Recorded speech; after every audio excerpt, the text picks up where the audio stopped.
प्रधानमंत्री ने school level पे, कॉलेज लेवल पे, यूनिवर्सिटी लेवल पे और एमफिल और पीएचडी रिसर्च लेवल पर इस बजट में लागू करने का प्रधानमंत्री का पूरा प्लान है। जो चलता आ रहा है बस वही बताते जा रहे हैं, जो उनका बेनिफिट बताते हैं बस वही लिए जा रहे हैं। बाकी ये जो पब्लिक ठहरी है, इनके किसी के बारे में सोचा है उन्होंने कि बजट को किस तरह से बढ़ाया जा रहा है और घटाया जा रहा है?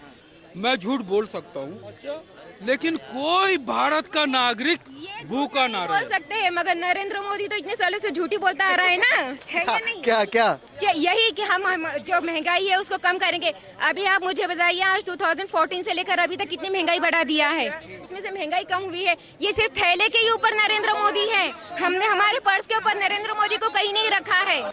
कितना ही अच्छे से अच्छा प्रधानमंत्री आ जाए, कितना ही से अच्छे से अच्छा अर्थशास्त्री आ जाए, वो देश की महंगाई को नहीं रोक सकता। नरेंद्र मोदी वहीं तो बैठा है महंगाई करने के लिए। अभी आप मुझे बताइए कि ये इनके बात सुनकर नरेंद्र मोदी कल के कल है ना सारे दाम कम कर देगा क्या? बोल देना चाहिए कि मेरे थैले के ऊपर इनका सिग्नेचर है, आपकी गारंटी लिए मैं घूम रहा हूँ पूरे मार्केट के अंदर, महंगाई कम कर दो कल से।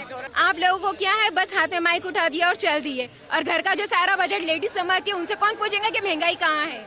महिलाओं के लिए जो 3 करोड़ आवास योजना बन है, उसमें प्रधानमंत्री आधे से ज्यादा महिलाओं को दे रहे हैं।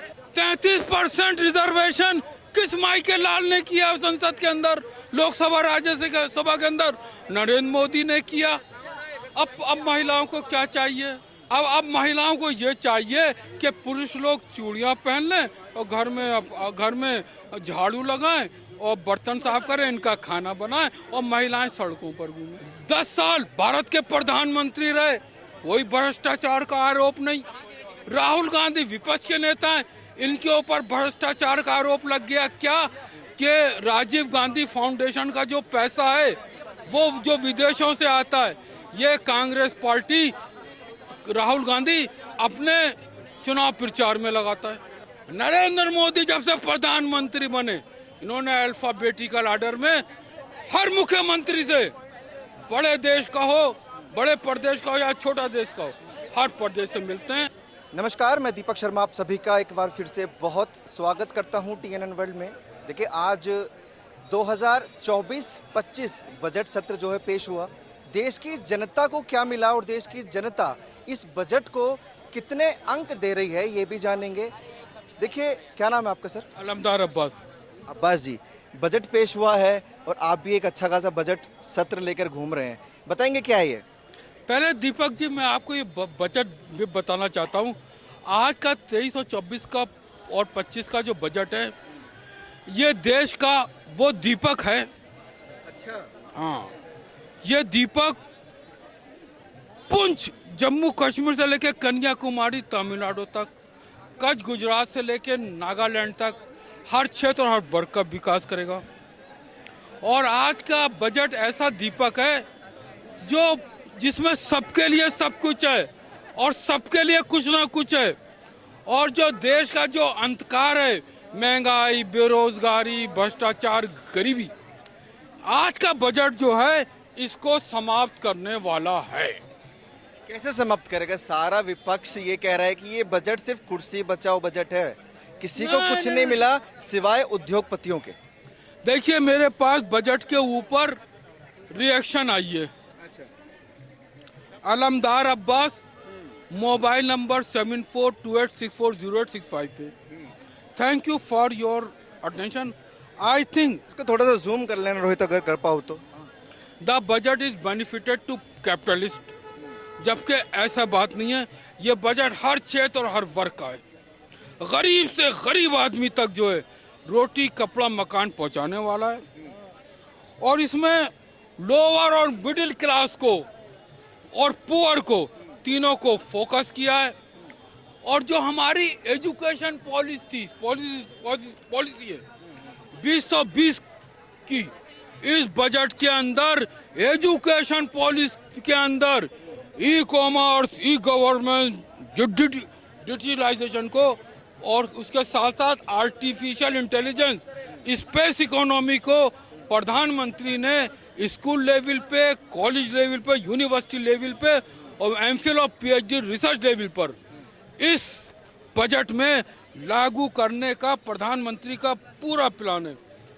ये बजट जो है मोदी सरकार की गारंटी। ये थैला भी लेके घूम रहे हैं आप साथ में मोदी सरकार के, ये तो अनाज का थैला है। हाँ, यही तो बनाना चाहता हूँ, यही तो जड़ है इस बजट की।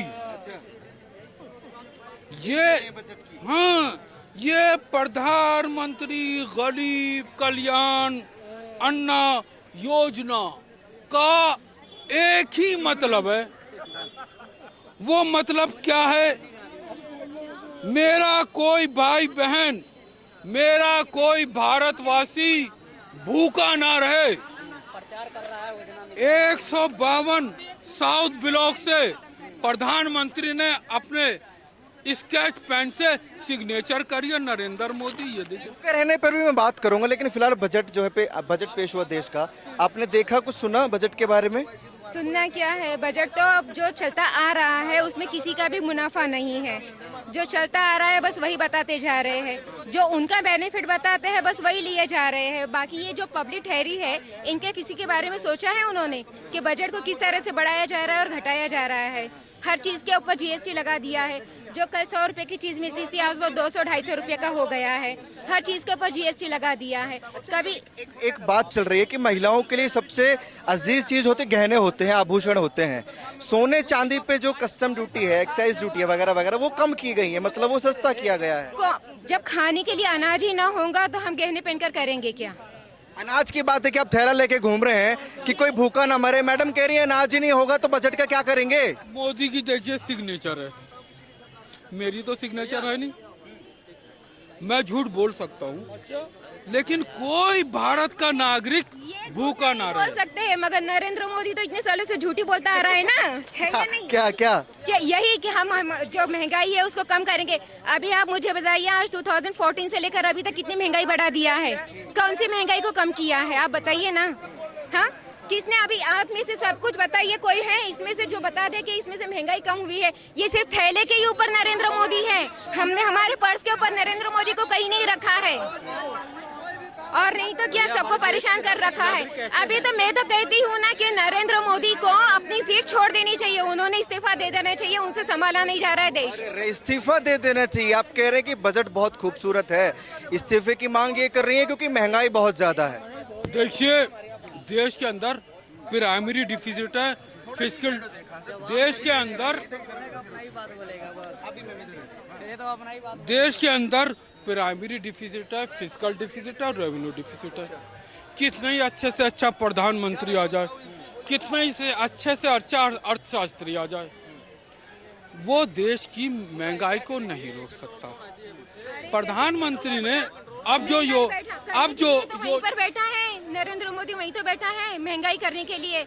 अभी आप मुझे बताइए कि ये इनके बात सुनकर नरेंद्र मोदी कल के कल है ना सारे दाम कम कर देगा क्या? बोल देना चाहिए कि मेरे थैले के ऊपर इनका सिग्नेचर है। आपकी गारंटी लिए मैं घूम रहा हूँ पूरे मार्केट के अंदर, महंगाई कम कर दो कल से। इनको बोल दीजिए रेफरेंस लगा देने के लिए, मैं सबकी तरफ से इनको शाबाशी दे दूंगी। आप कुछ काम वाम करती हैं क्या करते हैं हम लोग डेली वेजेस पर करते हैं, जो कुछ भी है वो, उसमें भी हमारी तनख्वाह काटी जाती है कि अब भाई हम जो कम सर्विस करते हैं या काम करते हैं उसमें आपका है ना ये सर्विस टैक्स इतना कटेगा, बढ़ा दिया है हर चीज के अंदर। टैक्सेस तो मैम हर कंट्री में देना पड़ता है, इसे भारत में नहीं देना पड़ता है ना, उसका कुछ एक लिमिट होना चाहिए ना। अभी आपकी सरकार आ गई है नरेंद्र मोदी की, तो इसने बढ़ा दिया। में ही लिया जा रहा है। भारत में कोई ऐसा नहीं है कि बाकी कंट्रियों से ज्यादा टैक्स वसूला जा रहा हो, तो वो उसके ऊपर बढ़ा देगा। अभी अगर 23 है तो वो 25 कर देगा, उसके बाद कोई आएगा 26 कर देगा, है ना। तो इस तरह से महंगाई बढ़नी नहीं चाहिए, आम पब्लिक का लोगों को नहीं सोचना चाहिए। आपका मुद्दा महंगाई है या टैक्स जो लिया जा रहा है सरकार के द्वारा, वो मुद्दा है? टैक्स तो देखिए मैम, टैक्स देना हर किसी का अधिकार है और हर कोई देता है। आप बताइए, हम टैक्स तो पे कर ही रहे हैं, उसके साथ साथ में जो महंगाई ऊपर के ऊपर जा रही है इसको कौन कम करेगा? कौन कम करेगा? महंगाई की, आप महंगाई की बात करें तो भारत में महंगाई ज्यादा नहीं है बाकी कंट्रियों के कंपैरिजन। हाँ, ये मैं नहीं, आंकड़े कह रहे हैं। अगर होती तो मैं आपको बता देती कि महंगाई क्या है। आप लोगों को क्या है, बस हाथ में माइक उठा दिया और चल दिए, और घर का जो सारा बजट लेडीज संभालती है उनसे कौन पूछेगा कि महंगाई कहाँ है? आपको बजट संभालना पड़ता है, टैक्स देना पड़ता है, ये तो बजट का ही काम करती है ना। उसको समझ में नहीं आ रहा है कि हिंदुस्तान की लेडीज लोगों का क्या हाल होता होगा, है? उनको महिलाओं का क्या हाल हो रहा है इस बजट में, कुछ समझाने का प्रयास? बजट में महिलाओं का विशेष ध्यान रखा गया है। महिलाओं के लिए जो 3 करोड़ आवास योजना बन है, उसमें प्रधानमंत्री आधे से ज्यादा महिलाओं को दे रहे हैं। इसके अलावा जो प्रधानमंत्री जो रूरल आवास योजना है 70% महिलाओं को दे रहे हैं। 33% रिजर्वेशन किस माई के लाल ने किया संसद के अंदर, लोकसभा राज्यसभा के अंदर नरेंद्र मोदी ने किया। अब महिलाओं को क्या चाहिए? अब महिलाओं को ये चाहिए कि पुरुष लोग चूड़ियां पहन लें और घर में झाड़ू लगाएं और बर्तन साफ करें, इनका खाना बनाएं और महिलाएं सड़कों पर घूमें। अब ये महिलाएं ये चाहती हैं। ऐसा थोड़ी बोल के गई है वो, महंगाई जो कह रही है कि महंगाई ज्यादा है और बजट बनाना पड़ता है महिलाओं को। उस महिला ने कहा कि नरेंद्र मोदी को इस्तीफा दे देना चाहिए। मैंने तो कुछ नहीं कहा। नरेंद्र मोदी 4 साल गुजरात के मुख्यमंत्री रहे, कोई भ्रष्टाचार का आरोप नहीं। 10 साल भारत के प्रधानमंत्री रहे, कोई भ्रष्टाचार का आरोप नहीं। राहुल गांधी विपक्ष के नेता हैं, इनके ऊपर भ्रष्टाचार का आरोप लग गया क्या कि राजीव गांधी फाउंडेशन का जो पैसा है वो जो विदेशों से आता है, ये कांग्रेस पार्टी राहुल गांधी अपने चुनाव प्रचार में लगाता है। ये तो आप ही के पार्टी के आरोप लगा रहे हैं। इसके अलावा आज नरेंद्र मोदी के ऊपर कोई भ्रष्टाचार का आरोप नहीं लगा। 2008 में यही कम्युनिस्ट पार्टी थी जो आज कह रही है मोदी को हटाओ। इसने प्रेस रिलीज जारी करी कि कांग्रेस सोशलिस्ट नहीं है और सेकुलर नहीं है। जवाब में कांग्रेस ने प्रेस रिलीज जारी करी। 1945 में जब देश की आजादी का आंदोलन चल रहा था तो कम्युनिस्टों ने एक प्रेस रिलीज जारी करी कि हमें ग्रेट ब्रिटेन का साथ देना चाहिए ताकि जर्मनी के हिटलर से लड़ा जा सके। ये किस बात पर नरेंद्र मोदी से इस्तीफा मांगते हैं? आज नरेंद्र मोदी जब से प्रधानमंत्री बने 214 और 15 से भारत देश नई नई ऊंचाइयों को पार कर रहा है। भारत का जो विकास डेवलपमेंट अमेरिका, ऑस्ट्रेलिया, यूरोप से तेज हो रहा है और भारत यूनाइटेड नेशन में इस बजट आने से पहले 193 देशों के वोट पड़े। भारत ने कितने लिए? 184। ग्रुप 20 G20 में भारत के प्रधानमंत्री ने अमेरिका के राष्ट्रपति को पटक दिया। और आप ये देखिए कि भारत का आज अगर कोई, भारत नहीं अगर दुनिया का अगर कोई नेता है तो वो नरेंद्र मोदी प्रधानमंत्री है। हाँ साहब, आपने तारीफ बड़ी अच्छी कर ली मोदी जी की, पूरी दुनिया में नाम है, बजट की काफ़ी तारीफ कर ली। लेकिन एक बात फैक्ट की है जो विपक्ष उठा रहा है कि मोदी जी ने खुद बोला था कि बिहार को हम विशेष राज्य का दर्जा देंगे।